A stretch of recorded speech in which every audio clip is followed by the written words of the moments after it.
저는 지금 캐나다에 살고 있고 캐나다에서 과연 평범한 사람이 1억이라는 돈을 쉽게 벌 수 있을까라는 생각이 들어서 이런 영상을 제작하게 되었습니다. 일단 처음으로 간단하게 1억, 즉 연봉 10만 달러라 생각했을 때 월 기준으로 대략 8,300불 정도를 벌어야 됩니다. 그리고 그걸 다시 2주로 나눴는데요. 왜냐?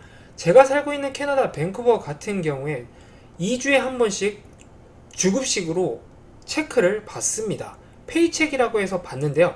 그래서 2주 기준으로 했고, 그래서 2주당 4,166불 정도가 되고요. 이거를 만약에 2주 80시간, 즉 풀타임이라 가정했을 때로 했습니다. 캐나다 같은 경우에 8시간 5일 일하면 40시간이죠. 거의 그 정도를 풀타임으로 생각을 하고 있기 때문에 2주에 80시간이라고 적었고요. 그래서 그 시간당 했을 경우에 무려 시간당 52불이라는 돈이 나옵니다. 즉 시간당 52불 받고 80시간 일해야지 10만 달러를 벌 수 있다는 거죠. 그러면 여기서 생각이 들죠. 지금 캐나다 밴쿠버, 즉 브리티시 콜롬비아 주 같은 경우에 최저임금이 15불 20센트입니다. 주마다 조금씩 다른데 밴쿠버 같은 경우에는 그래도 높은 편에 속하는데요. 그런데 지금 밴쿠버가 15불 20이에요. 아까 제가 말씀드렸던 거 52불이죠. 반도 안 되는 가격이고 턱없이 부족합니다. 그러면 52불이나 되는 돈을 받는 직업은 무슨 직업이 있을까요? 지금 보여드리는 웹사이트는 인디드라고 해서 구인 혹은 구직을 구할 때 찾는 웹사이트인데요. 여기서 시간당 52불이라 가정을 하고 직업을 찾아보게 되면 보시면 알다시피 정말 기술직과 관련된 특별한 직업이 있습니다. 즉 평범한 사람이 접근하기에는 당연히 어려운 직업들인데요. 여기서 살펴보시면은 대부분이 정말 엄청난 스펙을 필요로 하는 직업들 뿐입니다. 그러면은 일반 평범인이 야 이거 뭐야, 이거 내가 어떻게 하라고 라는 생각이 들잖아요. 그래서 조금은 더 접근성을 낮추자는 의미에서 아까 시간당 52불을 반으로 줄여서 26불이라고 한번 가정 짓고 여러분께 보여드리겠습니다. 똑같은 조건에서 시간당 가격만 26불로 바꿨어요. 즉 반으로 줄인 건데요. 그러면 아까 2주 기준으로 4,166불을 벌어야 된다고 했죠. 그러면은 그거를 단순 계산시 하면은 2주에 약 160시간을 일해야지 이 4,166불이란 돈을 벌 수 있는 겁니다. 그러면 이거를 다시 2주에 160시간 나누면 일주일에 80시간, 즉 하루에 11시간 이상을 근무를 해야 되는 거죠. 물론 쉬는 날 없이요. 쉬는 날 없이 11시간 해도 일주일에 77시간입니다. 3시간이 부족을 해요. 그러면 이렇게 생각을 해보면 와, 나 그러면 쉬는 날 없이 계속 일해야 돈을 벌 수 있나? 라는 생각이 드시는데 여기엔 단순한 오류가 하나 있습니다. 그게 뭐냐면 웬만한 회사당 40시간, 즉 풀타임 이후에 일한 금액에 대해서는 오버타임이라고 해서 그걸 쳐주는 회사가 꽤 있습니다. 그러면 받는 돈의 1.5배를 시급으로 더 받는 건데요. 그렇게 하면 지금 이 내용과는 조금은 달라지죠. 아까랑 똑같이 시간당 26불이라고 치고 일주일에 40시간 이에 일하게 되면은 1.5배를 더 받게 됩니다. 그렇게 되면 오버타임으로 받게 되는 금액은 26불의 1.5배니까 39불이 되죠.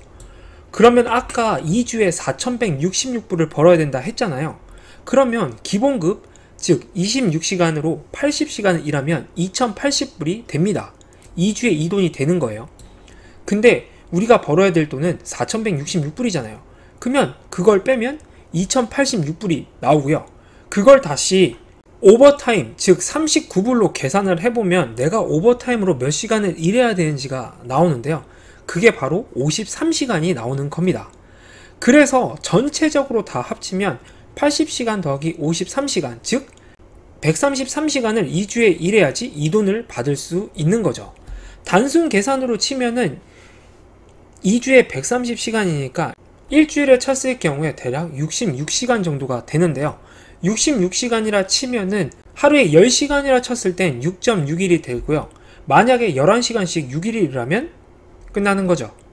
그런데 여기서 또 생각이 들잖아요. 아까 최저임금이 15불, 하지만 지금 저 제이가 계산한 건 시간당 26불. 그러면 야 26불짜리 직업이 평범한 사람이 구할 수 있어? 라는 생각이 드는데요. 그럼 아까와 똑같이 다시 인디드라는 웹사이트에 들어가서 시간당 26불을 받는다 가정하고 한번 살펴보자고요. 아까 여기에 시간당 52불이라 적은 거를 26불이라고 교체를 하겠습니다. 그리고 검색을 해보면 아까보다는 조금 나아진 걸 보실 수 있어요. 그 중에서 저는 오늘 여러분께 이 생산직과 관련된 직종에 대해서 한번 말씀을 드려볼까 합니다. 여기서 보시면 사푸토 우유 회사입니다. 밴쿠버 사시는 분들 세이프웨이나 이런 데 가면 사푸토라는 우유 회사가 있고 그 우유 만드는 그 회사예요. 이 회사 같은 경우에 지금 시간당 35불이나 준다고 하네요. 만약 제가 아까 계산했던 것처럼 35불에 1.5배를 받게 되면 거의 50불이 넘는 금액이 되는 겁니다. 그런데 이런 생산 노동자들 같은 경우에는 그렇게 크게 스펙이 필요하지 않아요.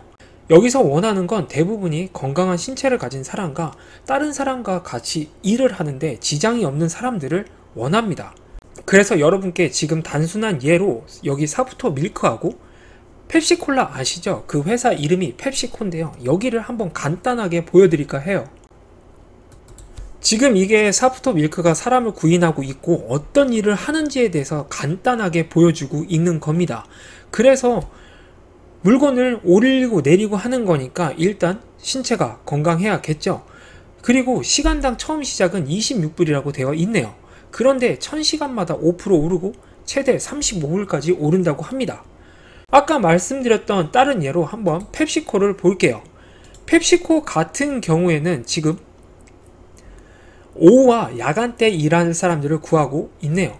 오후 2시부터 10시 그리고 밤 10시부터 6시를 구하고 있습니다. 그리고 시급도 시간당 19불 73으로 시작해서 최대 33불 66인데요. 대부분 회사들이 연차가 차면서 시급을 올려줍니다. 아까 사푸토도 1000시간에 5%, 즉 계속 연차가 쌓이니까 나중에 그 정도의 돈을 받을 수 있는 거고 펩시코도 그렇게 되는 거죠. 그러면 여기 또한 33불 66이라고 했는데 만약에 아까 제가 계산했듯이 내가 이번 주에 50시간을 일했다. 그럼 40시간에다 10시간은 오버타임이 되는 거잖아요. 그럼 그 10시간은 33불의 1.5배, 즉 거의 50불에 10시간 일했으므로 그 돈만 500불을 더 받을 수 있게 되는 거죠. 물론 이렇게만 보면은 야 이런 직업 괜찮네 라는 생각이 듭니다. 그런데 만약 이런 직업을 생각하고 있는 분들이라면 한 번은 더 생각을 하시고 들어가시는 게 좋은데, 왜냐면 어느 직종이나 똑같이 장단점이 있습니다. 그런데 이런 생산직 같은 경우에는 당연히 이 장단점이 뚜렷해요. 그래서 오늘 여러분께 간단하게 한번 제가 생각한 이런 생산직에 관련된 직업들의 장단점을 한번 보여드릴까 하는데요. 먼저 장점부터 말해주는 게 좋잖아요. 장점으로 일단 첫 번째는 돈을 많이 벌 수 있다를 들 수 있습니다. 이건 당연한 건데요. 일을 많이 하고 밤에 일하고 몸을 쓰는 일이니까 돈을 더 받는 거죠. 그런데 만약에 여러분이 그냥 편안하게 최저임금만 받은다면 15불 밖에 되지 않는데 이런 일을 하면 2배 혹은 2배 넘게도 벌 수 있어요. 물론 연차가 차야겠지만요. 그를 통해서 돈을 더 많이 벌 수 있습니다. 두 번째로는 소비를 줄일 수 있습니다. 왜냐면 밤에 일하고 늦게 끝나니까 돈을 쓸 데가 없는 거죠. 그를 통해서 소비를 안 하게 돼요. 물론 제 경험과 주변 사람들이 느낀 거를 바탕으로 해서 말씀을 드린다는 거 알고 넘어가셨으면 좋겠고요. 마지막 세 번째로는 시간적 여유를 가질 수 있다입니다. 그러나 이건 약간 장단점으로 나눌 수도 있는데, 장점으로 생각을 해보면 남들이 엄청 힘들고 바쁘게 움직일 때 여러분은 쉬고 그 시간을 즐길 수 있다는 거죠. 예를 들어 남들이 다 생활하는 낮 혹은 퇴근 시간대 차가 엄청 막히잖아요. 근데 여러분은 그때 움직이지 않아요. 그러면 차를 타고 출퇴근 시간 러시아워 때 차가 엄청 막히는데 그 시간을 피할 수 있는 거죠. 그래서 그 시간을 본인이 여유롭게 생활을 할 수 있어요. 물론 단점도 있는데 그 단점은 단점에서 말씀을 드릴게요. 단점으로 말씀드리면 이 첫 번째 거가 가장 큽니다. 그리고 이게 정말 커요. 첫 번째는 바로 가족과 시간을 같이 보낼 수 없다입니다. 애들이 있는 집이라 쳤을 때 내가 출근할 때 애들은 유치원이나 가 있을 거고요. 내가 퇴근했을 때 애들은 자고 있습니다.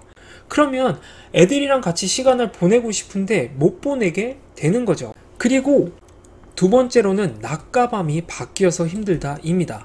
아까처럼 오후 2시에 출근하는 거라면 그나마 괜찮아요. 근데 만약에 밤 10시부터 새벽 6시다?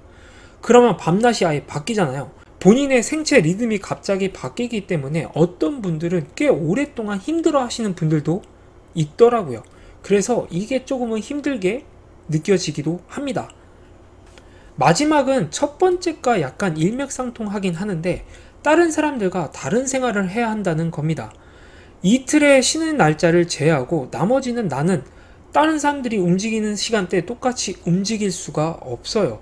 이렇게 뚜렷하게 장단점이 있습니다. 이 장단점 또한 어떤 거는 장단점을 둘 다 가지고 있는 게 있는 거죠. 그렇다 보니까 본인들한테 맞으면은 일을 하는 거고 내 상황이 지금 이거랑 맞지 않는다. 그러면 일을 안 하면 되는 겁니다. 예를 들어 와이프가 아침에 출근하고 본인은 밤에 출근한다면 와이프가 출근한 동안 자기가 애들이랑 놀아주고 와이프가 퇴근했을 때 본인은 출근하는 사람들도 있습니다. 약간 바톤 터치라는 식으로 행동을 하시는 분들도 있어요. 내가 돈을 많이 벌고 싶고 이런 직종도 있었어? 이런 식으로 생각이 들면 한번 어플라이하고 면접 본 다음에 일을 해보는 거죠. 만약 마음에 안 들어? 그만 관두면 됩니다. 얼마나 심플해요.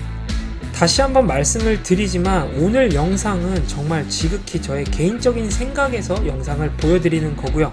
저의 경험과 제가 들은 거를 바탕으로 영상을 제작해 보았습니다.